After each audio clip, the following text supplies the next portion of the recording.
Hi guys, welcome to Deep Dark. Today we are dipping into the eerie and spooky side of Reddit stories. Get ready to get spooked. I recently moved into a new apartment in a quiet neighborhood somewhere in the Philippines, and I think I'm the only one that noticed something extremely wrong with the old lady living next to me. Let's call her Linda.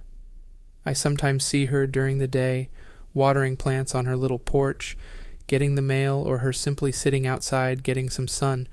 From what I heard, she's a retired nurse that worked in one of the asylums from back in the day. She also lived alone for a couple of years now after her husband passed back in the 90s. We exchanged a few friendly highs and hellos a couple of times, and everything was good for a while. One time she gave me pasta. It tasted weird. I would always hear her record player playing old songs during afternoons. Linda was around 65 years old, had graying hair, and a sweet smile on her lips every time you talked to her. She had this grandmotherly vibe to her. I liked that, since I lost my grandma at a very young age, but we never really became close. She was sort of distant and kept to herself. As I was opening the gate to my apartment, I felt like I was being watched. You know that feeling in the back of your neck, and your spine just tingling out of nowhere?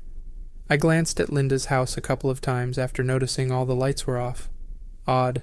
She usually left the front porch lights on through the night, out of habit. But this was nothing to be alerted by. Maybe she simply forgot. But after a couple of nights like this, that feeling of being watched never left me. One night, I finally took a closer look into the darkness of her house and noticed someone sitting on her porch. Just barely visible through the darkness. It was her. I couldn't see her face clearly, but I could make out the shape of her body. Thin, hair down, hunched over on a chair, not moving. She was facing my direction, I was sure of that. I was also sure that she was the one watching me these past few nights. I waved to her. No response. I shrugged it off. Tired from work, I didn't have time and energy to stress over what my neighbors were up to. But what could she be doing outside at 12 a.m.? I didn't think of these things back then, but it was certainly odd looking back. The next morning, I saw her outside talking to another neighbor, just the usual. At a distance, she looked at my direction and smiled. I smiled back, but there was something about her face, something out of order, something very odd.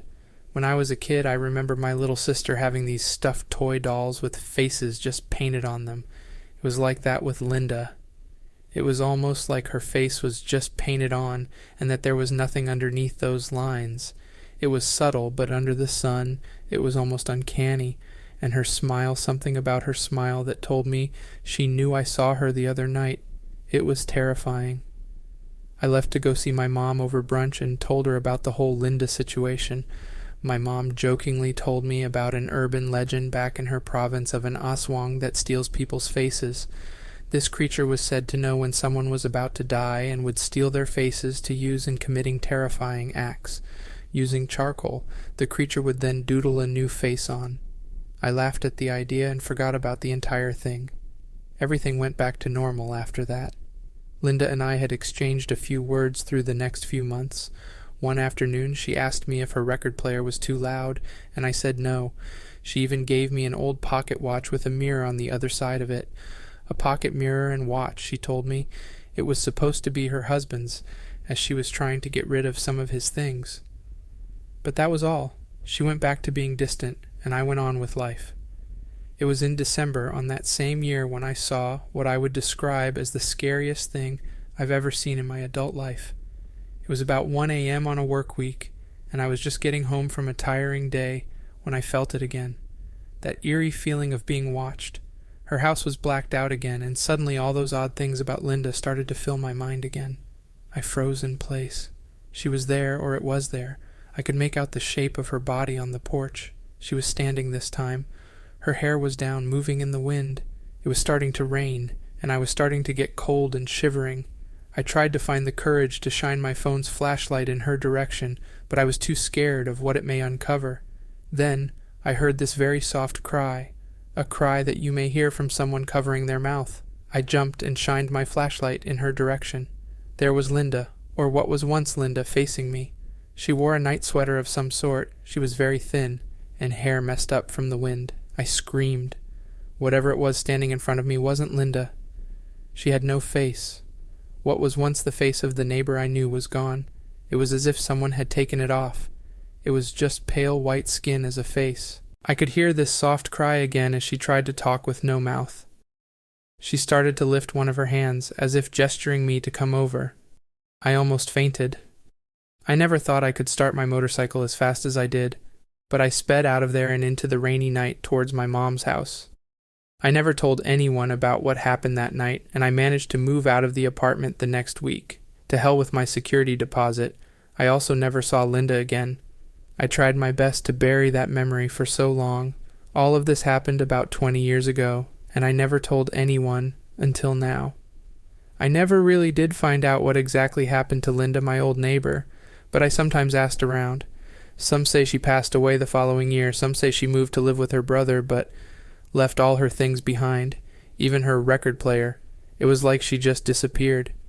But all this time I kept the pocket mirror watch she gave me. I sometimes look at myself in that small mirror and think about why my face sometimes looks like it's just painted on.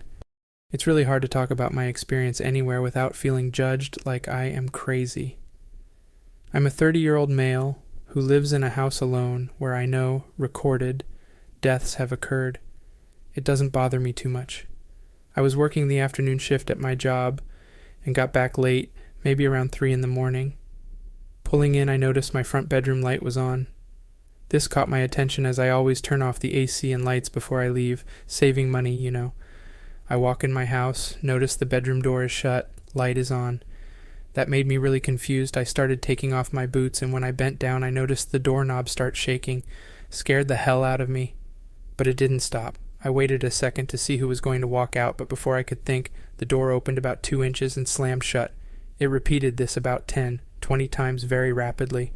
I, with my big-ass steel-toed boots, knew if I kicked that door hard enough, whoever is on the other side is going to get hit hard. Fight or flight was activated. Someone's dying, and it's not me, MF. I kicked the door so hard it broke off the 2 bottom hinges, and I bet you can guess what was behind that door. Not? Shit. This is a story that I struggle to talk about, let alone sit here and write. And I know it would have been nice if it was recorded. I think my son is seeing the man that died on our property. My son tells me creepy stories all the time. He'll tell me that he met a boy playing at our house built in early 1800s, alone with a name I've never heard that fell in with the pigs. We don't have pigs, but the farm did at some point. And he got really hurt, but then he was fine. And now he sees him around the property. He also sees a girl that was playing outside and had to lay down, but she didn't fall, and it was really, really cold, but she couldn't get up, and then she went to sleep and died, and her parents cried a lot, but then she came back. But they still cried because they couldn't see her. Okay, fine, but this is where it got me. When we moved in, he said there's a man in the driveway. I don't see anyone. He said he's right there. He's done this before at the last place. But this time he asked me to close the curtains and that he's not nice. Today I asked him if he remembered the guy from the driveway that I couldn't see. He said, yes, I didn't like him. He was not nice. I asked him why he wasn't nice, and he said not nice things. I asked him to tell me more. He said it's not safe for mamas and dadas to drive anymore. That's what he was saying right there in the property with his car. I didn't like that. The crazy part is that there is a cross on my neighbor's land beside ours. A young man crashed his car into a metal arch that used to be cemented at the road, flipped and landed on their land. The bent arch remains on our property because it's too big and heavy to move, but it sounds low the arch isn't all that's here with us. Asterisk, we never watch scary ghost stuff because I don't like it. I've had dreams of people who have passed trying to speak to me since I was a kid, and try to suppress it, so I have not encouraged it. I was celebrating St. Patrick's Day in Boston several years ago when I was in college, and I realized that I had to pee really badly, but there wasn't anywhere I could go. I decided to go into a random building and peed in a ginger ale bottle inside of an elevator. I closed the bottle just in time for the doors to open. I proceeded to walk outside with the bottle and then threw it in the garbage can. I walked away, and for some reason I turned around and I saw a man in a suit walk right up to the garbage can and pull the bottle out of the garbage can and put it in his bag, and then he looked right at me and then just walked away in a hurry. He wasn't a weird or strange-looking guy. He didn't look homeless, and he didn't look like he had mental problems. It looked like a man who knew exactly what he was doing. He must have felt how warm the bottle was, but he just grabbed it and secured it in his bag regardless. I will never understand why this happened, and I frankly don't want to know, but it was the weirdest and creepiest thing to ever happen to me. Thanks for watching. If you enjoyed this video, let me know by leaving a comment below. Your feedback helps me create more content you'll love. Don't forget to like, subscribe, and hit the bell icon for more updates. See you in the next video.